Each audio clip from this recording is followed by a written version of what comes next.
إن الحمد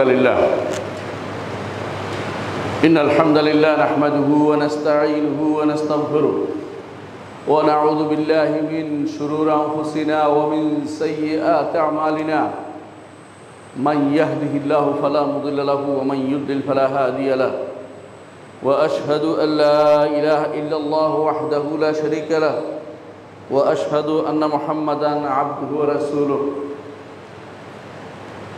يا أيها الناس اتقوا ربكم الذي خلقكم من نفس واحدة وخلق منها زوجها وبث منهما رجالا كثيرا ونساء واتقوا الله الذي تساءلون به والأرحام إن الله كان عليكم رقيبا يا أيها الذين آمنوا اتقوا الله حق تقاته ولا تموتن إلا وأنتم مسلمون يا أيها الذين آمنوا اتقوا الله وقولوا قولا سديدا يصلح لكم أعمالكم ويغفر لكم ذنوبكم ومن يطع الله ورسوله فقد فاز فوزا عظيما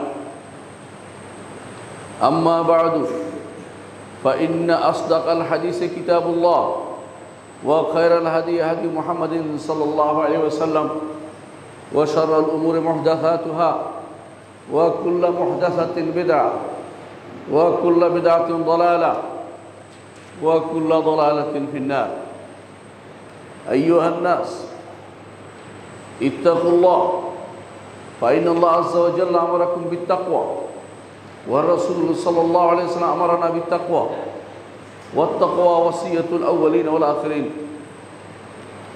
أيها الناس من اتقى الله يجعل له من كل ضيق مخرجا ويرزقه من حيث لا يحتسب সম্মানিত মুসলিয়ান ইকরাম আমি আমার নিজেকে এবং আপনাদেরকে আল্লাহর তাকওয়া অবলম্বন করার অনুরোধ জানাচ্ছি যেই তাকওয়া অবলম্বন করলে আমরা আল্লাহর জান্নাত পেয়ে ধন্য হতে পারব তাকওয়া অবলম্বন না করা ব্যতীত কোনো ব্যক্তির জন্য জান্নাত যাওয়ার সুযোগ থাকবে না আল্লাহ তাআলা বলে দিয়েছেন তিলকাল জান্নাতুল্লাতী নুরিসু মিন ইবাদিনা মান কানা তাকিয়া এই জান্নাতের ওয়ারিশ আমরা তাদেরকে করব আমার বান্দাদের মাঝে যারা তাকওয়ার অধিকারী তারাই শুধু এই জান্নাতের ওয়ারিশ হতে পারবে সম্মানিত মুসলিয়ান ইকরাম আল্লাহ তাআলা তিনি যা ইচ্ছা তা পছন্দ করেন আল্লাহ তাআলা বলছেন ওয়া রাব্বুকা ইয়াখলুকু মা ইয়াশা ওয়া ইখতার মা কানা লাহুমুল খিয়ারা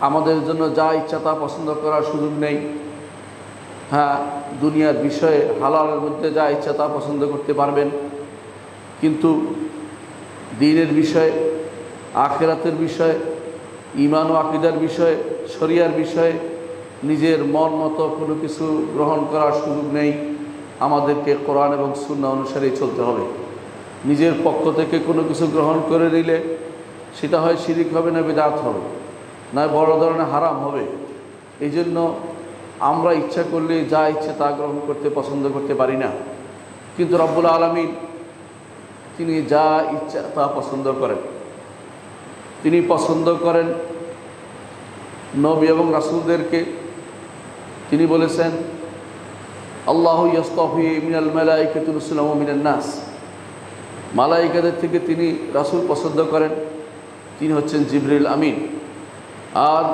মানুষদের থেকে তিনি রাসূল পছন্দ করেন তিনি হচ্ছেন যাদেরকে তিনি যুগে যুগে পাঠিয়েছেন সেই রাসূলগণ নূহ আলাইহিস সালাম হতে শুরু করে মুহাম্মদুর রাসূলুল্লাহ সাল্লাল্লাহু আলাইহি ওয়াসাল্লাম পর্যন্ত প্রত্যেককে আল্লাহ তাআলা তিনি পছন্দ করেছেন শুধু পছন্দ নয় পছন্দ করার পরে তিনি ছোট কাল থেকে তাদেরকে সর্ব অবস্থায় তাদেরকে তিনি তত্ত্বাবধান করেছেন আল্লাহ তাআলার জন্য কোরআনে কারীম মুসা আলাইহিস সালাম সম্পর্কে বলেছেন ওয়াসতানাতুকা লিনাফসি মুসা আপনাকে আমি আমার নিজের জন্য তৈরি করে নিয়েছি এভাবেই নবীদেরকে তিনি নবী রাসূলদেরকে ছোট কাল থেকে আল্লাহ তাআলা সেইভাবে তৈরি করে নেন যে তারা রাসূল হিসেবে প্রেরিত হবেন আর তারা যখন বয়ঃপ্রাপ্ত হয় সুনির্দিষ্ট বয়সে পৌঁছে আল্লাহ তাআলা তখন তাদের কাছে তার বাণী প্রেরণ করেন ওহী প্রেরণ করে থাকেন এভাবে আল্লাহ তাআলা মানুষদের মধ্যে থেকে যাকে ইচ্ছা তাকে পছন্দ করেন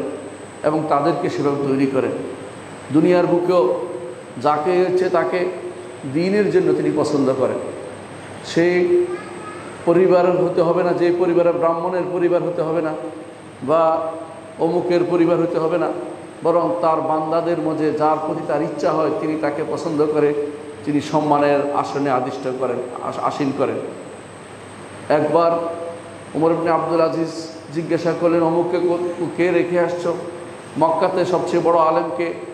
দেখা গেল মক্কার বড় আলেমটা হচ্ছে একটা দাস, কুফার বড় আলেমকে একটা দাস, সিরিয়ার বড় আলেমকে একটা দাস। তিনি তখন বললেন, আব্দুল মালিক ইবনে মারওয়ান, তিনি বললেন যে তোমাদের যারা স্বাধীন নারীরা আছে তারা কি সন্তান প্রসব করতে ভুলে গেছে? সব জায়গাতে শুধু দাস কেন? তিনি সেটা এই জন্য বলেন নাই যে দাসদের দোষ, এই জন্য না, বরং বলতে চেয়েছেন যে আল্লাহ তাআলা যাকে ইচ্ছে তাকে পছন্দ করেন এই দ্বীনের জন্য। কখনো কখনো এমন লোককে পছন্দ করবেন যেটা আপনি চিন্তাও করেন নাই, আবার কখনো কখনো যাদেরকে আপনি মনে করেন যে বড় কিছু করবে তাদের দ্বারা আল্লাহ তাআলা খেদমত নেন না। আল্লাহ তাআলা যাকে ইচ্ছে তাকে পছন্দ করেন। ওয়ারাব্বুকা ইয়াখলুকু মা ইয়াশাউ ওয়া ইয়াখতার, যা ইচ্ছা তা তিনি সৃষ্টি করেন এবং যাকে ইচ্ছে তা তিনি পছন্দ করেন। সময়ের মধ্যে তিনি পছন্দ করেছেন, সময়ের মধ্যে তিনি পছন্দ করেছেন আশহুরুল হুরুম, হারাম মাসগুলিকে তিনি পছন্দ করেছেন। আমরা একটি আশহুরুল হুরুমে আছি, আমরা একটি হারাম মাসের মধ্যে আছি, জিলকদে আমরা প্রবেশ করেছি। জিলকদ মাস হারাম মাস। আল্লাহ তাআলা কোরআনে কারীম বলেছেন, ইন্না ইদ্দাতাশ শুহুরি ইনদাল্লাহি 12 শাহরান মিনহা আরবাআতুন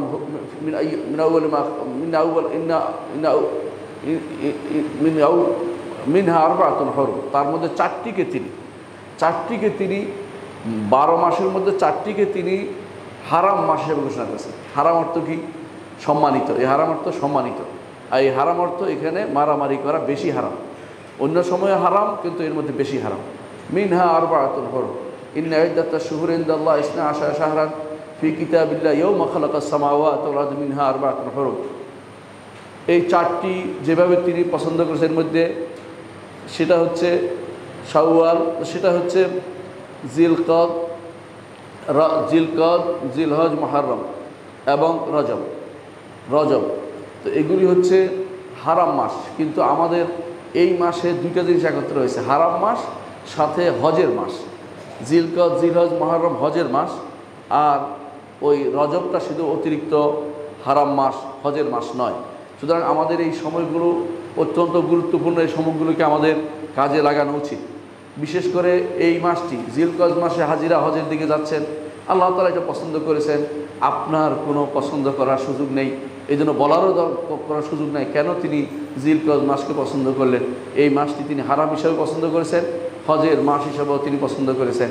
আপনারা ভালো করে জানেন যে কেউ যদি কোনো হজের এহরাম বাদে, যদি শাওয়াল মাসে বাদে তার হজটা হবে না, তাকে অবশ্যই হজের এহরাম জিলকদ মাসেই বাঁধতে হবে। এর অর্থ হচ্ছে এটাকেও তো আল্লাহ তাআলা পছন্দ করে নিয়েছেন তার ইবাদতের বিশেষ মুহূর্ত হিসাবে।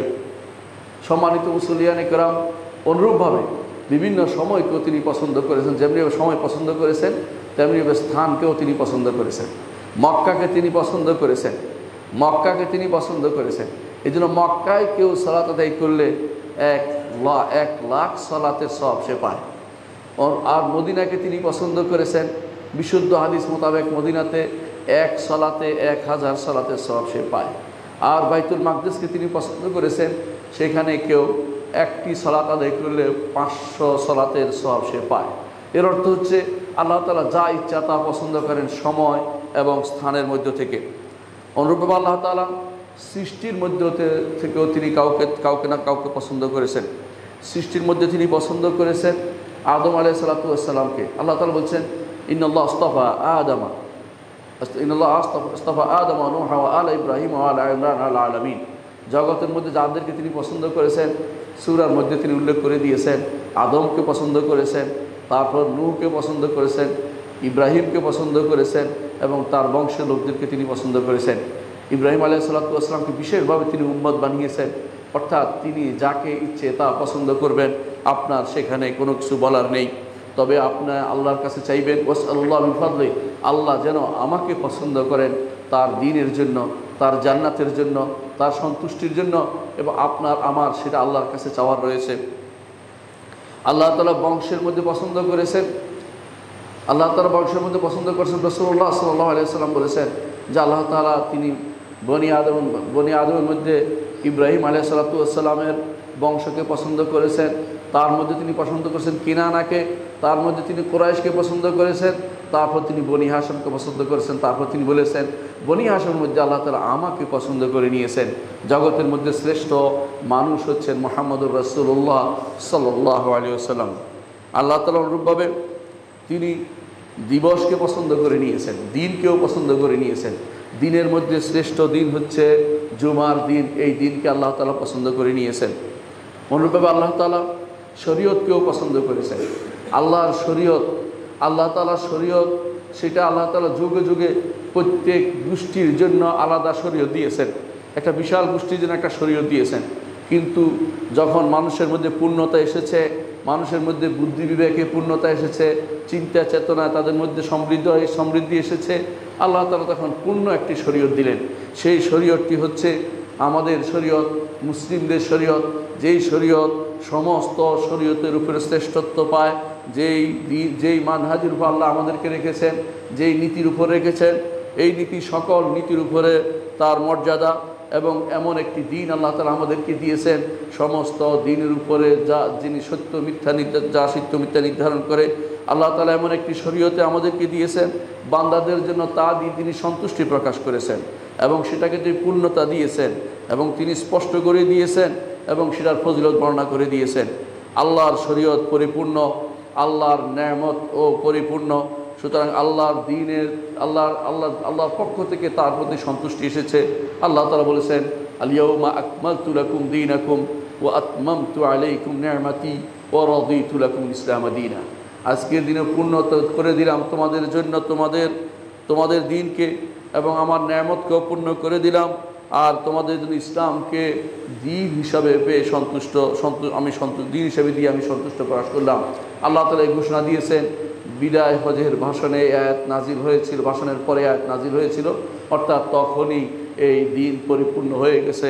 এখানে বাইরের কোনো কিছু প্রবেশ করানোর সুযোগ নেই। এই দিন ও শরিয়া আল্লাহর পক্ষ থেকে আমাদেরকে হেদায়েতের পথ দেখায়।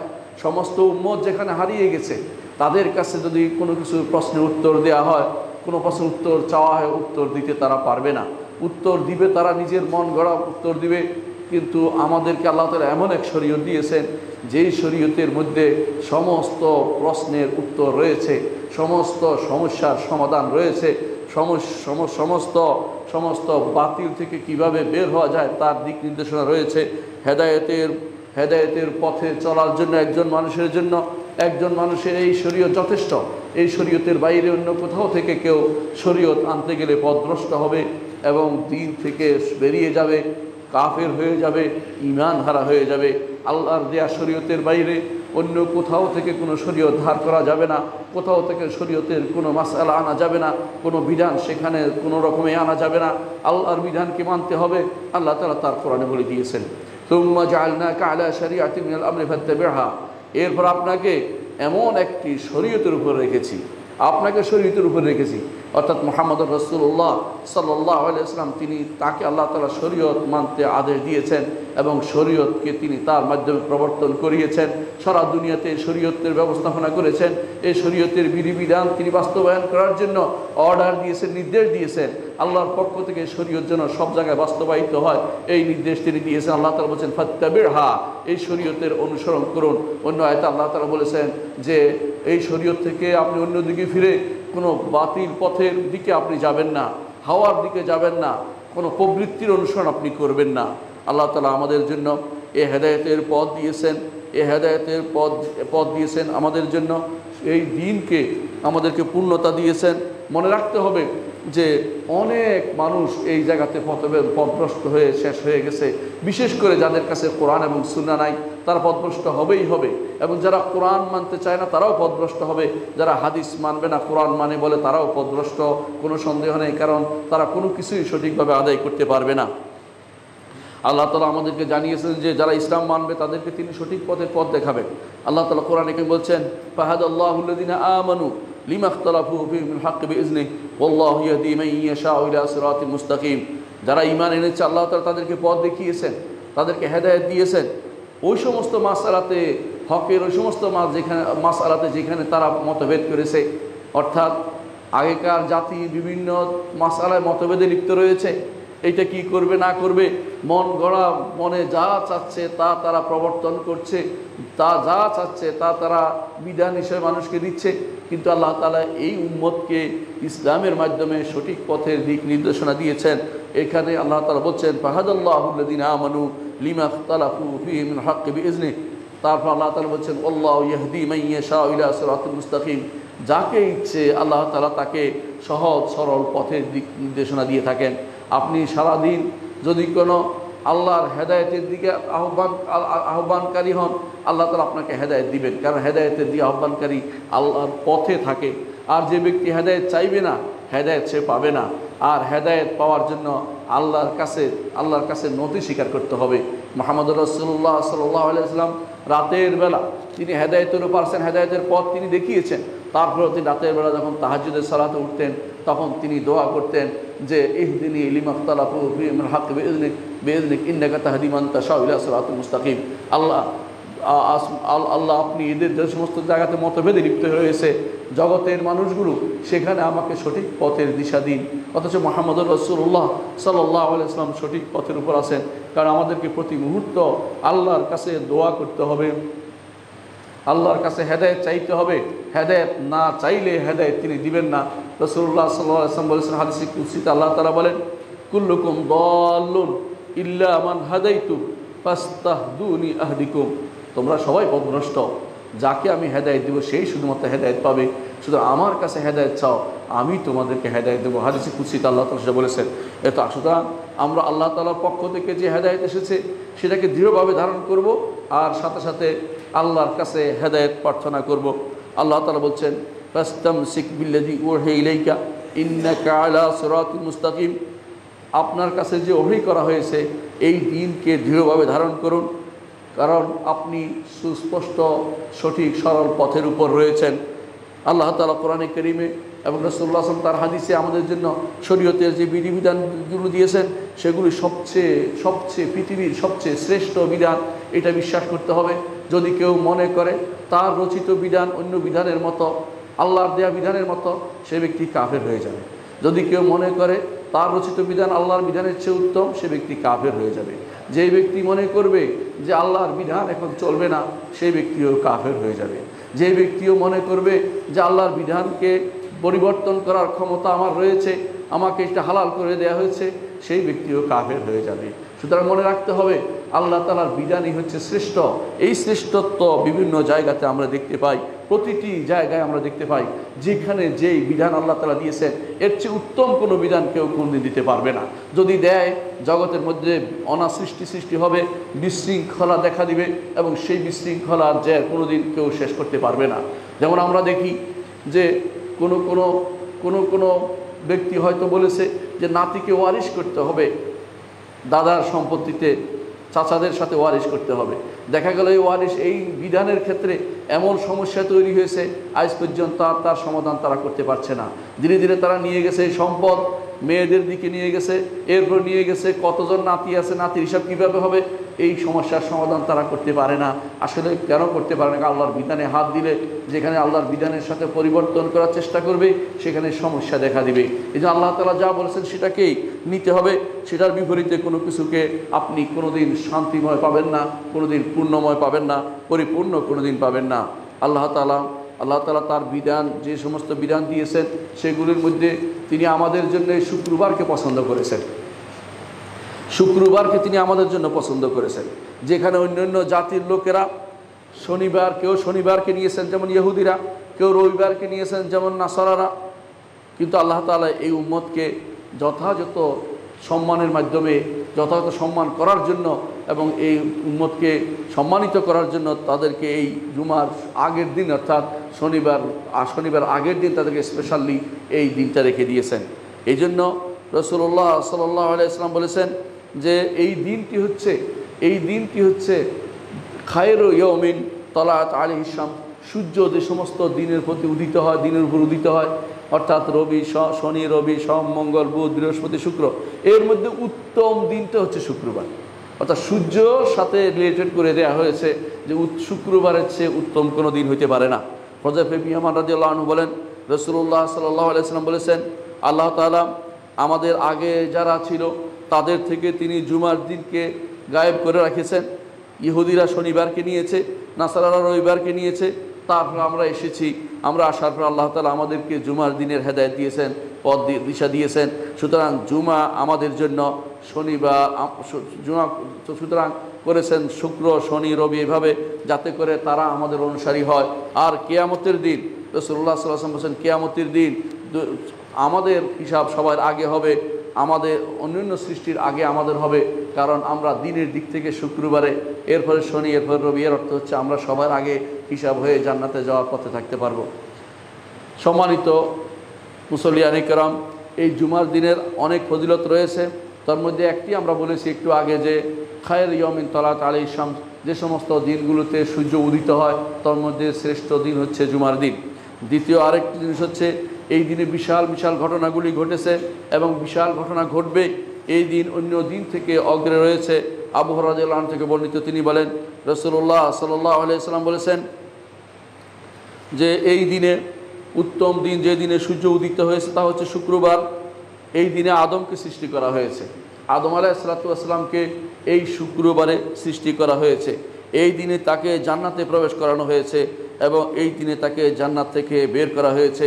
আর কিয়ামত শুধু এই শুক্রবার দিনে সংঘটিত হবে। ইমাম মুসলিম হাদিসটি বর্ণনা করেছেন। ইমাম মুসলিম হাদিসটি বর্ণনা করেছেন। মনে রাখতে হবে, আদম আলাইহিস সালাতু ওয়াস সালামের সৃষ্টি না হলে আমরা দুনিয়াতে আসতে পারতাম না। সুতরাং আদম আলাইহিস সালাতু ওয়াস সালামকে শুক্রবারের সৃষ্টির মাধ্যমে শুক্রবারকে, আদম আলাইহিস সালাতু ওয়াস সালামকে সম্মানিত যেমন করা হয়েছে, শুক্রবারকে আমাদের জন্য গুরুত্বপূর্ণ সাব্যস্ত করা হয়েছে। এখন বলতে পারেন যে আদম আলাইহিস সালাতু ওয়াস সালামকে তো বেরও করে দেওয়া হয়েছে। বের করে দেওয়াটা আল্লাহ তাআলার বিশেষ হিকমতের কারণে বের করেছেন। কারণ আল্লাহ তাআলা জমিনের জন্য আদমকে সৃষ্টি করেছেন, জান্নাতের জন্য নয়। আল্লাহ তাআলা কোরআনে কারীম বলে দিয়েছেন যে তিনি ফেরেশতাদেরকে জানিয়েছিলেন যে ইন্নী জাইলুন ফিল আরদি খলিফা, জমিনের বুকে তিনি খলিফা সৃষ্টি করতে যাচ্ছেন, জান্নাতের জন্য নয়। জান্নাতে মেহমানখানায় কিছুদিন তিনি রেখেছিলেন, মেহমানখানার মর্যাদা রক্ষা হয়নি, সেই জন্য তিনি তাদেরকে সেখান থেকে বের করার কথা বলেছেন। তারা সেখানেই তওবা করেছে, আদম ও হাওয়া। আল্লাহ তাআলা সেখানেই তাদের তওবা কবুল করেছেন। যারা বলে দুনিয়ার বুকে 360 বছর হাঁটাহাঁটি করেছে, মাফ করে চেয়েছে, এগুলি গাঁজাখুরি গল্প, এগুলি বিশ্বাস করা যাবে না। বরং আল্লাহ তাআলা তাকে ওখানেই মাফ করে দিয়েছেন তাদেরকে, এবং মাফ করার পরেই বলেছেন দুনিয়ার বুকে তোমাদেরকে যেতে হবে, কারণ দুনিয়ার জন্যই তাদেরকে সৃষ্টি করা হয়েছে। আল্লাহ তাআলা আগে বলেছেন ইন্নী জাইলুন ফিল আরদি খলিফা, জমিনের মধ্যে তিনি খলিফা সৃষ্টি করবেন। এই খলিফা অর্থ রাষ্ট্রপ্রধান নয়, এই খলিফা অর্থ এমন একটি প্রজন্ম যারা জমিনকে আবাদ করবে। এক গোষ্ঠী যাবে, আরেক গোষ্ঠী আসবে, কিয়ামত পর্যন্ত তাদের ধারাবাহিকতা থাকবে। এইটাই হচ্ছে খলিফার অর্থ। কারণ এই জন্যে বলা হয়েছে, এই জন্য ফেরেশতারা বলছে যে এইটা করতে গেলে তো মারামারি হানাহানি হবে। তখন আল্লাহ তাআলা বলছে ইন্নী আ'লামু মা লা তা'লামুন, মারামারি হলেও তারা তওবা করবে, ইস্তেগফার করবে। মারামারি হলেও তাদের মধ্যে নবী থাকবে, রাসূল থাকবে, তাদের মধ্যে সিদ্দিকিন থাকবে, শুহাদা থাকবে, সালেহিন থাকবে। এই জন্য আল্লাহ তাআলা বলছেন ইন্নী আ'লামু মা লা তা'লামুন, আমি যা জানি তোমরা তা জানো না, আমি অনেক কিছু জানি যা তোমরা জানো না। এই জন্য আল্লাহ তাআলা আদম আলাইহিস সালাতু ওয়াস সালামকে এই শুক্রবার দিনেই জান্নাত থেকে বের করেছেন। এইটা কোনো শাস্তি স্বরূপ নয়, এটাই নাসারারা মনে করে শাস্তি স্বরূপ। এই জন্য তারা মনে করে এই শাস্তি থেকে মুক্ত হওয়ার জন্য আল্লাহ তাআলা নাউযুবিল্লাহ তার সন্তানকে পাঠিয়ে বলি করে তারপর এই শাস্তি থেকে জগৎবাসীকে মুক্তি দিয়েছেন। এত বড় মিথ্যা কথা, এত বড় জঘন্য কথা আল্লাহ তাআলার জন্য যদি সন্তান সাব্যস্ত করা হয়, আল্লাহ তাআলা বলছেন আসমান জমিন ফেটে ভরা চৌচির হয়। আল্লাহর জন্য সন্তান সাব্যস্ত করার অর্থ হচ্ছে আল্লাহকে সৃষ্টির মতো মনে করা। আল্লাহ তাআলা বলছেন তাকাদু সামাওয়াতু ইয়াতাফাত্তারনা মিনহু ওয়া তানশাক্কুল আরদু ওয়া তাখিরুল জিবালু হাদ্দা আন দাউ লিররহমানি ওয়ালাদা। আসমান জমিন ফেটে ফেটে উপক্রম হয় আল্লাহর জন্য কেউ যদি সন্তান সাব্যস্ত করে। এরপরে তারা সন্তান সাব্যস্ত করে কি বলছে যে দুনিয়াতে আল্লাহ তাআলা তারে পাঠিয়েছেন এর যেন শুলে চড়াইয়া আদমের গুনাহ মাফ করা হবে। কোথাকার জিনিস কোথায় লাগিয়ে দিল, লা তাজিরু ওয়াজরাতুন উযরা উখরা, একজনের দোষে যদি হয়েই থাকে সেই দোষ আরেকজনকে পাকড়াও করার কোনো মানে হয় না। আল্লাহ তাআলা তার ক্ষমা করতে সক্ষম নন, তিনি কেন আদম আলাইহিসসালামের অপরাধের জন্য ঈসা আলাইহিসসালামকে তিনি কেন হত্যার স্বীকার করবেন? এটা কখনো সম্ভব না। এগুলি হচ্ছে খ্রিস্টানদের মিথ্যাচার এবং ইহুদিদের মিথ্যাচার, এগুলি কখনো বিশ্বাস করা যাবে না। সম্মানিত মুসল্লিয়ান ইকরাম, আদম আলাইহিসসালামকে আল্লাহ তাআলা জান্নাতে ক্ষমা করে দিয়েছেন। সেখানে ক্ষমা করার পরে তিনি বলেছেন যে তোমাদেরকে দুনিয়ার বুকে দিচ্ছি, ফাইম্মা ইয়াতিয়ান্নাকুম মিন্নী হুদান ফামান তাবিআ হুদায়া ফালা খাউফুন আলাইহিম ওয়ালা হুম ইয়াহজানুন। দুনিয়ার বুকে তোমরা যে আমার হেদায়েত দিব, কোরআন দিবে, কিতাবসমূহ দিবে, নবী রাসূলদের প্রেরণ করবে, ফাইম্মা ইয়াতিয়ান্নাকুম মিন্নী হুদা, আমার পক্ষ থেকে তোমাদের কাছে হেদায়েত যাবে, ফামান তাবিআ হুদায়া, যে আমার হেদায়েত অনুসরণ করবে, ফালা খাউফুন আলাইহিম ওয়ালা হুম ইয়াহজানুন, কোনো ভয় নাই, কোনো পেরেশানি নাই, আবার তাকে জান্নাতে নিয়ে আসা হবে। কিছুদিনের এই মেহমানখানা যারা থাকতে পারেন নাই, বড় এক জেলখানায় দুনিয়াতে এসেছি, সিজনুল মুমিন, এখানে সুন্দর আচরণ করে যদি আল্লাহর কাছে যেতে পারি, আল্লাহর জান্নাতে সেই নেয়ামত পেয়ে আবার ধন্য হতে পারবো। সম্মানিত মুসলিয়ান ইকরাম, এর বিপরীতে আমরা দেখতে পাই আল্লাহ তাআলা বের করে দিয়েছেন শয়তানকে, সেটা অবশ্যই অপমানজনকভাবে বের করেছেন। কারণ জান্নাত থেকে বের হওয়ার পরে তার শান্তি বলতে আর কিছু থাকবে না, আখিরাতেও তার জন্য চিরস্থায়ী জাহান্নাম থাকবে, দুনিয়াতে সে অভিশপ্ত। সুতরাং বের হওয়ার মধ্যেও পার্থক্য আছে। সেই হিসেবে আমরা বলি আদম আলাইহিসসালামকে বের করে দেয়া এটাও একটা ব্লিসিং, এটাও একটা আল্লাহর রহমত। এটাকে জান্নাত থেকে বের করে দুনিয়ার বুকে তিনি দিয়েছেন যাতে জান্নাতের আমল করে আবার জান্নাতে যেতে পারি আমরা, সেই ব্যবস্থাপনা করার জন্য। সুতরাং বুঝতে পারছি যে আদম আলাইহিসসালামকে বের করা কোনো দোষের কিছু নয়। এই দিনে আল্লাহ তাআলা আদম আলাইহিসসালামকে বের করেছেন। এই দিনে আরেকটি কথা রাসূলুল্লাহ সাল্লাল্লাহু আলাইহি ওয়াসাল্লাম বলেছেন, আরেকটি বড় জিনিস হবে, সেটা হচ্ছে কিয়ামত অনুষ্ঠিত হবে। এই কিয়ামত বলতে প্রথম কিয়ামতকে বোঝানো হয়েছে, অর্থাৎ যেদিন ধ্বংস হয়ে যাবে পৃথিবী সেটাকে বোঝানো হয়েছে, অর্থাৎ মহাপ্রলয়কে বোঝানো হয়েছে। যেই ধ্বংসের পরে আবার সৃষ্টি হবে সেটা নয়, এই প্রথম এই কিয়ামত অনুষ্ঠিত হওয়ার কথা বলা হয়েছে। এই জন্য হাদিসে আছে রাসূলুল্লাহ সাল্লাল্লাহু আলাইহি ওয়াসাল্লাম বলেছেন এটা কোনো দোষের কিছু নয়, ঈমানদার চায় তার আমল যা আছে তা দিয়ে সে জান্নাতে যেতে চায়। এই জন্য যখন ঈমানদারকে যখন জান্নাতের সাথে তার সম্পর্ক তৈরি করে দেওয়া হবে, জান্নাতে তার জায়গাটা দেখানো হবে, তোমার বিশাল বাড়ি, বিশাল যে সাম্রাজ্য, জান্নাতের সাম্রাজ্য তাকে কবর থেকে দেখানো হবে। দেখানো হলে সে বলবে রব্বি আকিমিস সাআ, আল্লাহ দ্রুত কিয়ামত করে দিন, কেন? যাতে আমি আমার সেই বাগ বাগিচায় যেতে পারি, সেই বাগানে যেতে পারি। সুতরাং কিয়ামত কায়েম হও ঈমানদারের জন্য দোষণের কোনো কিছু নয়, কিন্তু কাফেরের জন্য এটা বিশাল দুঃসংবাদ। সবচেয়ে খারাপ সংবাদ হচ্ছে তার জন্য কিয়ামত কায়েম হয়ে যাওয়া, কারণ সে এর চেয়ে ভালো কিছু তার জন্য অপেক্ষা করে নেই। এই জন্য হাদিসে আছে রাসূলুল্লাহ সাল্লাল্লাহু আলাইহি ওয়াসাল্লাম বলেছেন কাফেরকে যখন দেখানো হবে জাহান্নামে তোমার জায়গা ওইটা, অর্থাৎ এখনো কবরে তার জন্য শাস্তি হচ্ছে, কিন্তু জাহান্নামের জায়গা তাকে দেখানো হবে। তখন সে বলবে, দেখে আরও ভীত হয়ে যাবে এবং সে বলবে ইয়া রাব্বি লা তুকিমিস সাআ, এ রব কিয়ামত যেন কোনোদিন না আসে। কিন্তু ঈমানদার কিয়ামত চায় কেন? কিয়ামতের পর তার জন্য ভালো কিছু অপেক্ষা করে আছে। সেজন্য এই জুমার দিন এমন একটি দিন যেদিন আল্লাহ তাআলা কিয়ামত অনুষ্ঠান করবেন, এটাকে আমাদের মনে রাখতে হবে। হাদিস কোরআনে কারিমে আল্লাহ তাআলা বলছেন লা ইয়াহজুনুহুমুল ফাজাউল আকবারু ওয়া তাতালাক্কাহুমুল মালায়েকাতু হাযা ইয়াউমুকুমুল্লাযী কুনতুম তুআদুন। ফাজাউল আকবার, কঠিন বিপদ, ফাজাউল আকবার, কঠিন বিপদ, অর্থাৎ যেই ভয়ে মানুষ সম্মানে ভীত হয়ে যাবে, সেই বিপদ তাদেরকে ভীত করবে না, তারা ভয়ে আড়ষ্ট হবে না, ভীত হবে না। কারণ ফেরেশতারা তখন বলবে এ হচ্ছে তোমাদের দিন, আজকে তোমাদের যেই দিনের ওয়াদা তোমাদেরকে দেওয়া হয়েছিল যে তোমাদেরকে জান্নাতে প্রবেশ করানো হবে। ফেরেশতারা সেদিন সুসংবাদ নিয়ে আসবে। আল্লাহ তাআলা কোরআনে কারীম বলেছেন ওয়াল মালাইকাতু ইয়াদখুলুনা আলাইহিম মিন কুল্লি বাব সালামুন আলাইকুম। ফেরেশতারা প্রত্যেকটি দরজা দিয়ে তাদের কাছে প্রবেশ করবে, বলবে সালামুন আলাইকুম, তোমাদের জন্য সালাম, অর্থাৎ ফেরেশতারা তাদেরকে সালাম দিবে। এ হচ্ছে জুমার দিনের কিছু ফজিলত।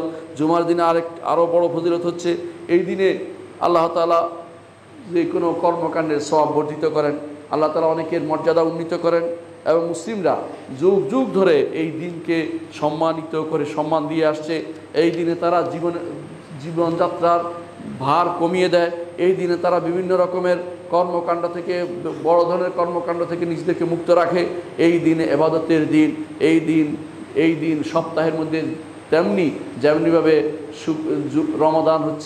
রমাদান হচ্ছে মাসগুলির মধ্যে, অর্থাৎ মাসগুলির মধ্যে রমাদান যেমন গুরুত্বপূর্ণ, এই জুমার দিন সপ্তাহের অন্যান্য দিনগুলোর মধ্যে তেমনি গুরুত্বপূর্ণ। সুতরাং এই জুমার দিনকে আমরা যথেষ্ট সম্মান দেওয়ার চেষ্টা করি। ইমাম ইবনে কাইয়িম রহমতুল্লাহ আলাইহি বলেন যে জুমার দিনকে বন্ধের দিন রাখা এটা আগের দিন থেকে চালু হয়ে আসছে। এর অর্থ হচ্ছে জুমার দিনে বন্ধের বিষয়টি যুগ যুগ ধরে এইভাবে চলে আসছে। জুমার দিনে এই জন্য বন্ধের বিষয়টি যে যারা আমাদের দেশে নিয়ে এসেছেন তারা বিশাল ভালো কাজটি করেছেন, আলহামদুলিল্লাহ। আবার ফিরিয়ে এনেছেন এটাকে সুন্নাতের উপর। এই দিন যেন কেউ এমন যেন না হয় যে এটাকে তারা খোলার দিন বানিয়ে ফেলবে, সেটা নয়। এটাকে যেন ইবাদতের দিন হিসেবে গ্রহণ করে, একটা সময় যেন ইবাদতের জন্য রাখে, এটা অবশ্যই গুরুত্বপূর্ণ। জুমার দিনের যে সমস্ত বড় ফজিলতগুলি আছে তার মধ্যে একটি হচ্ছে এই দিনে মানুষরা একাত্ম হয়, একসাথ হয়। আর একসাথ হওয়ার মধ্যে উম্মতে মুসলিমার ঐক্যের সূত্র গঠিত হয়। মুসলিম জাতি একসাথে থাকাটা পছন্দ করে, আলাদা আলাদা হওয়া মুসলিম জাতির জন্য কষ্টকর জিনিস এবং তাদের শক্তি সেখানে ক্ষয় হয়ে যায়। দ্বিতীয়ত এই দিনে মানুষরা জিকির শুনতে আসে, খুতবা শুনতে আসে, ওয়াজ শুনতে আসে, মাসআলা শুনতে আসে মসজিদে। এই দিনে যারা কাজ করে, ইবাদত করে, তারা ইবাদত করে। এই দিনে যারা ওয়াজ নসিহত করে তারা ওয়াজ নসিহত করার জন্য এখানে উপস্থিত হয়। এই দিনে অনেক জাহেল আছে, অনেক মূর্খ মানুষ আছে, মসজিদে আসে কিছু জানতে পারে। এই দিনে যারা পথহারা মানুষ আছে তারা পথের দিশা লাভ করতে পারে মসজিদে এসে। সুতরাং এই দিনটি গুরুত্বপূর্ণ একটি দিন হিসেবে আমাদের নেওয়া উচিত। এই দিনে যারা ধীরে ধীরে এটাকে এমন বানিয়ে ফেলতে চায় যে জুমার দিনে অন্য দিনের মতো, এটা যেন না হয়ে যায়, আমাদের খেয়াল রাখা উচিত। বিশেষ করে অনেকেই ফেতনা বাজার রয়েছে যারা যত কাজ অন্য দিন বাদ দিয়ে জুমার দিন দিয়ে দিতে পছন্দ করে, যাতে করে জুমার দিনটি ইবাদত থেকে মানুষ আলাদা হয়ে যায়। অনেক সময় দেখা যায় অন্যান্য দেশে যাই হোক, আমাদের দেশে আল্লাহ তাআলার খাস রহমতে জুমার দিন বন্ধের দিন রয়েছে, কিন্তু কেউ যেন বন্ধের দিনকে পরিবর্তন করে কর্মের দিন বানিয়ে না ফেলে। সম্মানিত মুসল্লিয়ান ইকরাম, জুমার দিনে ফেরেশতারা মসজিদে এসে হাজির হয়। জুমার দিনে ফেরেশতারা মসজিদে এসে হাজির হয় এবং মসজিদের সামনে তারা বসে যায়। আবু হুরায়রা রাদিয়াল্লাহু আনহু বর্ণিত, তিনি বলেন রাসূলুল্লাহ সাল্লাল্লাহু আলাইহি ওয়াসাল্লাম বলেছেন, জুমার দিন যখন আসে ফেরেশতারা দরজার সামনে বসে যায়। তারা একজন একজন করে নাম লেখে, যে আগে যায় তার নাম আগে লেখে। অর্থাৎ আপনি কত দেরি করেছেন সেটা বোঝা যাবে এখান থেকে। একদিন আব্দুল্লাহ ইবনে মাসউদ রাদিয়াল্লাহু আনহু মসজিদে ঢুকে দেখেন তার আগে 3 জন। তখন তিনি খুব আফসোস করলেন, রাবিউ আরবা, আমি কি চতুর্থ হয়ে গেলাম? মানে প্রথম ব্যক্তি হতে পারি নাই কেন? আর আমরা চিন্তা করি মানুষ তো এখনো আসে নাই, আরও পরে যাব, শেষের দিকে এসে 2 রাকাত নামাজ পড়বো, এটা উদ্দেশ্য হতে পারে না। ইমানদার জুমার দিনে আগে আসবে, এটা রাসূলুল্লাহ সাল্লাল্লাহু আলাইহি ওয়াসাল্লামের আদর্শ। এই জন্য রাসূলুল্লাহ সাল্লাল্লাহু আলাইহি ওয়াসাল্লাম বলেছেন, জুমার দিনে ফেরেশতারা মসজিদের দরজায় বসে থাকে, যে প্রথম ঢুকে তার নামটা আগে লেখে। এবং তারপর তিনি বলেছেন, ওয়া মাসালুল মুহাজ্জিরি, যেই ব্যক্তি মসজিদে হাজির হওয়ার ক্ষেত্রে আগে আগে আসে কামাসাল ইহুদি বাদানা, ওই ব্যক্তির মতো যে ব্যক্তি যেন একটা ওট আল্লাহর রাস্তায় দান করলো, হাদিয়া দিল, একটা ওট দিল, বড় জিনিস, অর্থাৎ একটি উট সদকা করলো। আর যেই ব্যক্তি এর পরে আসলো সে যেন একটি গরু দিল, একটি গরু আল্লাহর রাস্তায় দান করলো। এরপরে যে আসলো সে যেন একটা ছাগল দান করলো। এরপরে যে আসলো যে মুরগি দান করলো। এরপরে যে ডিম দান করলো। এরপরে ইমাম যখন বেরিয়ে যায়, অর্থাৎ সালাতে জুমার জন্য খুতবার জন্য যখন উঠে যায়, তখন ফেরেশতারা লেখা বন্ধ করে দিয়ে তারা তখন বসে যায়, খুতবা শোনার জন্য বসে যায়। তারা তখন কোরআনের আয়াত শোনার জন্য বসে যায়, জিকির শোনার জন্য বসে যায়, তখন আর কারো নাম লেখা হয় না। এই জন্য যতক্ষণ পর্যন্ত ইমামের খুতবার আসার আগ পর্যন্ত চেষ্টা করবেন অন্তত আপনার নামটা যেন ফেরেশতার খাতায় উঠে যায়, সেই চেষ্টা আমাদের থাকা উচিত। ইমাম বুখারী ও মুসলিম হাদিসটি বর্ণনা করেছেন।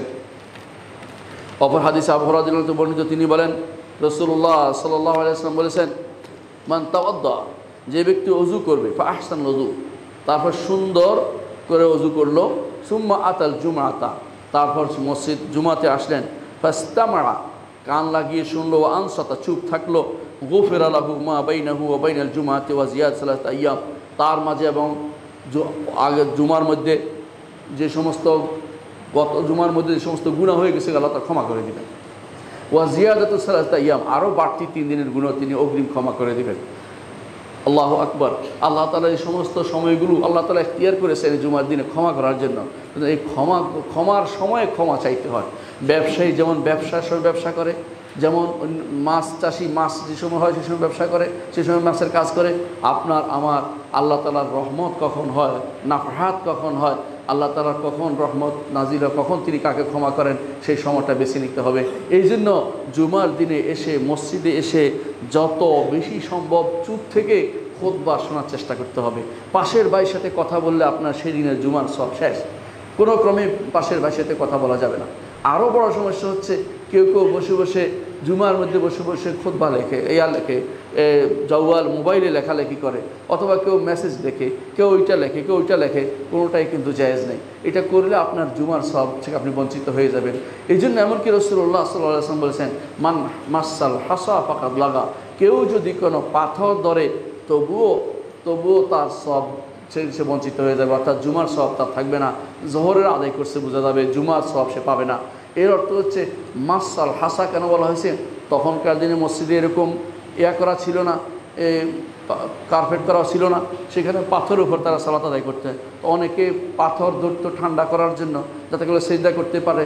এত কষ্টের সময়ও তাদেরকে পাথর ধরার অনুমতি দেওয়া হয় নাই।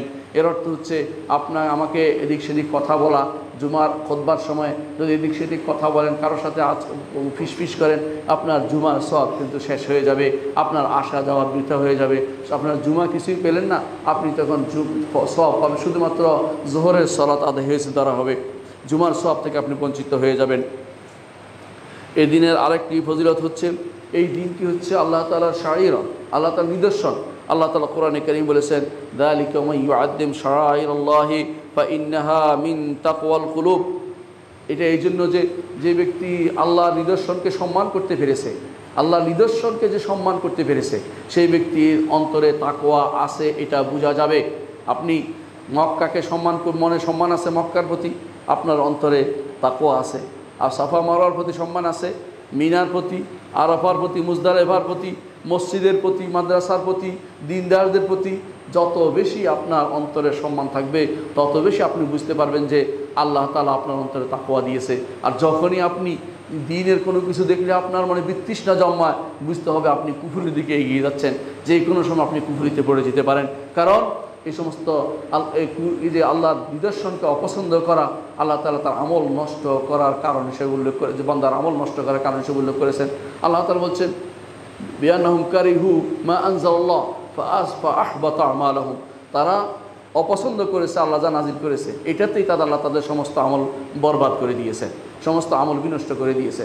আল্লাহ যা নাজিল করেছে, সেটা পর্দা হোক, সেটা দাড়ি হোক, সেটা যেই কোনো বিধান হোক, আল্লাহ এবং তার রাসূল যা আমাদেরকে করতে বলেছেন, কোনোটা যদি আপনার অপছন্দ লাগে, আপনি কিন্তু মুনাফিকের দরজায় নাম লিখিয়েছেন, আপনার ঈমান নষ্ট হয়ে যাবে, আপনার আমলসমূহ বরবাদ হয়ে যাবে। এই জন্য জুমার দিনকে সম্মান করাটা, এটা অবশ্যই তাকওয়াল কুলুব, অন্তরের তাকওয়া প্রসূত। তবে সম্মান করতে গিয়ে বাড়াবাড়ি করা যাবে না। বাড়াবাড়ি কি? জুমার দিনের যে স্পেশাল কোনো সালাত নেই, জুমার দিনে স্পেশাল কোনো সালাত নেই, জুমার দিনে সওম রাখা যায় না। আমাদের সমাজে এটা প্রচুর প্রচলিত যে জুমার দিনে সওম রাখছে না। জুমার দিনকে রাসূলুল্লাহ সাল্লাল্লাহু আলাইহি ওয়াসাল্লাম নিষেধ করেছেন, যে জুমার দিনকে কেউ খাস করে কোনো স্পেশালি যে শুধু জুমার দিন সওম রাখবে, এটা যেন না হয়, বরং আগে পিছিয়ে মিলিয়ে রাখতে পারবেন, বৃহস্পতিবার শুক্রবার রাখতে পারবেন, কিন্তু শুধু জুমার দিনের সওম রাখাটা এটা সরাসরি রাসূলুল্লাহ সাল্লাল্লাহু আলাইহি ওয়াসাল্লাম নিষেধ করেছেন।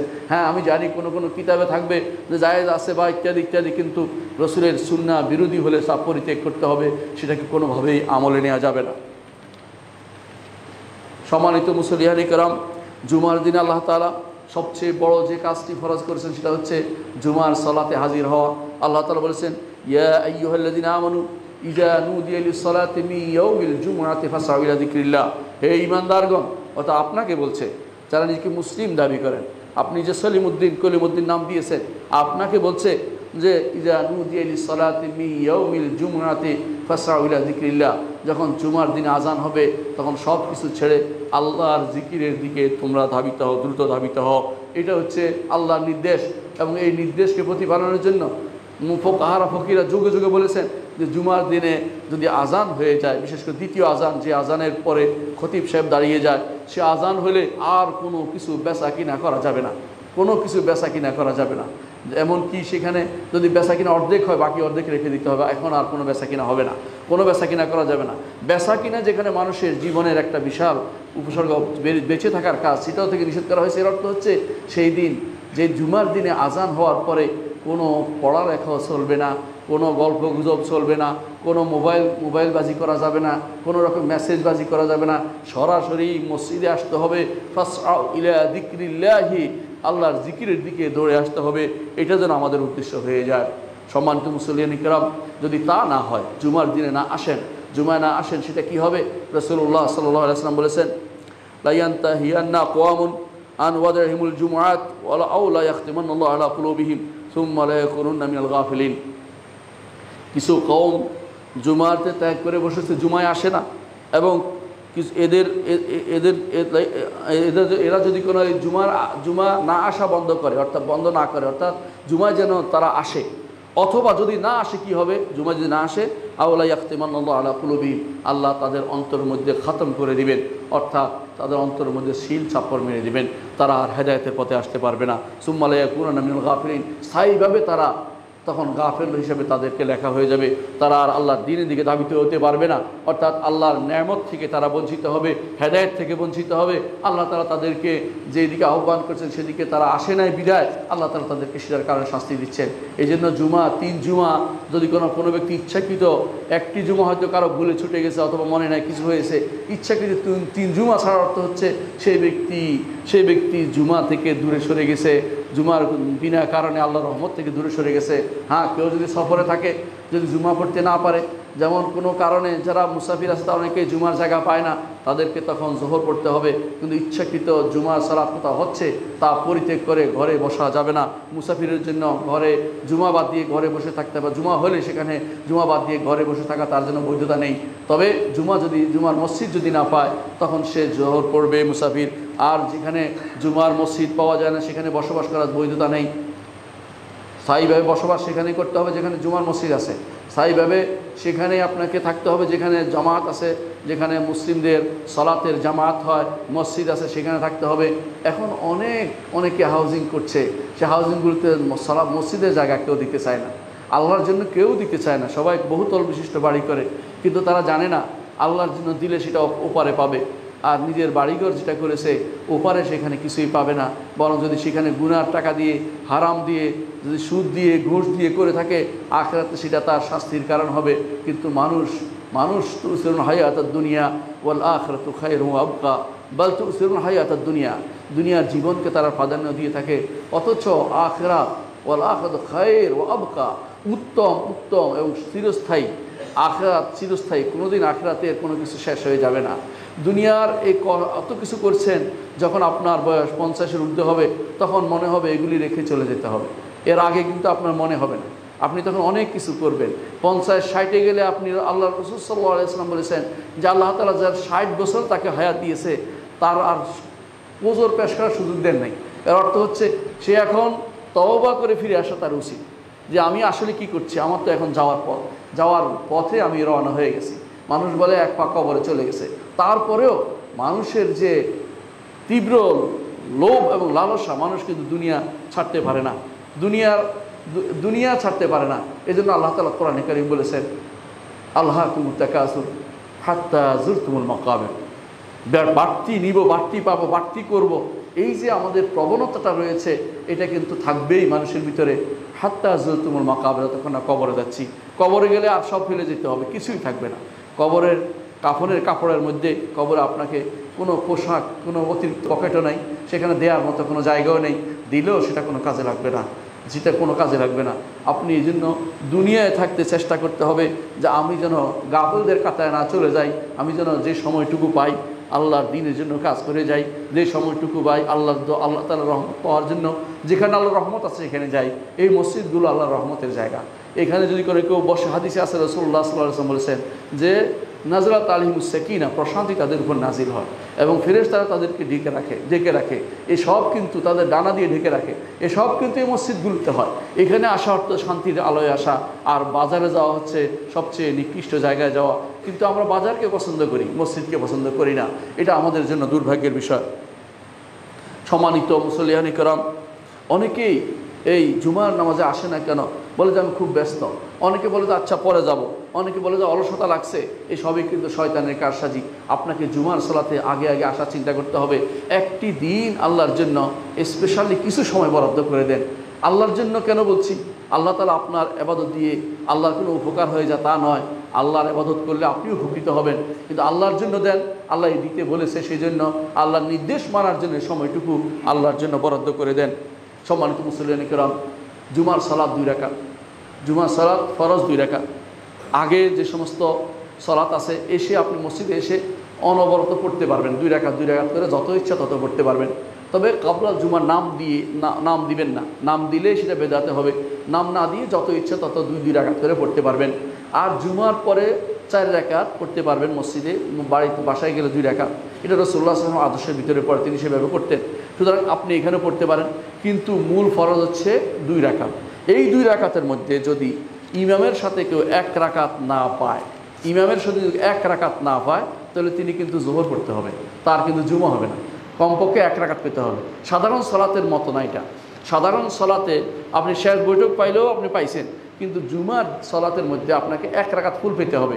অর্থাৎ আপনি 1 রাকাতের দ্বিতীয় রাকাতের রুকু পান নাই, অর্থাৎ আপনি জুমা পান নাই। আপনাকে অবশ্যই 4 রাকাত করতে হবে। জুমা আপনি পান নাই, জুমা তো আবার পড়ারও সুযোগ নাই। এর অর্থ হচ্ছে আপনি কিন্তু হতভাগাদের অন্তর্ভুক্ত হয়েছেন, যারা জুমা পায় নাই, যাদের অন্তর মোহর মারার অপেক্ষায় রয়েছে। সম্মানিত মুসল্লিয়ান কিরাম, জুমার দিনের কিছু বৈশিষ্ট্য এবং কিছু সুন্নত আছে, এগুলি বলে আমি আমার খুতবা শেষ করব ইনশাআল্লাহ। প্রথমে বলছি, জুমার দিনের সকালে ফজরের সালাতে সূরা সাজদা ও ইনসান পড়া ইমামের জন্য সুন্নত। যিনি ইমাম হবেন তিনি সূরা সাজদা ও ইনসান পড়বেন জুমার দিনের সকালে। সূরা সাজদার মধ্যে একটি সাজদা আছে, এই জন্য সূরা সাজদা নামকরণ করা হয়েছে। এই সাজদাটি জুমার দিনের সকালবেলা আপনি দেখবেন মক্কা মদিনায় তারা অনেকেই দিচ্ছে। বিশেষ করে বড় যে সমস্ত মসজিদের সুন্নাহ অনুসরণ করা হয়, সেখানে তারা ফজরের সলাতে জুমার দিনে তারা প্রথম রাকাতে সূরা সাজদা পড়ে, দ্বিতীয় রাকাতে সূরা দাহার বা ইনসান পড়ে। এটা একটা সুন্নত। ইমাম বুখারী ও মুসলিম হাদিসটি বর্ণনা করেছেন। অনুরূপভাবে জুমার দিনে ইমাম সাহেবের জন্য সুন্নত হচ্ছে তিনি সাব্বিহ ইসমা রাব্বিকাল আলা অথবা গাশিয়া।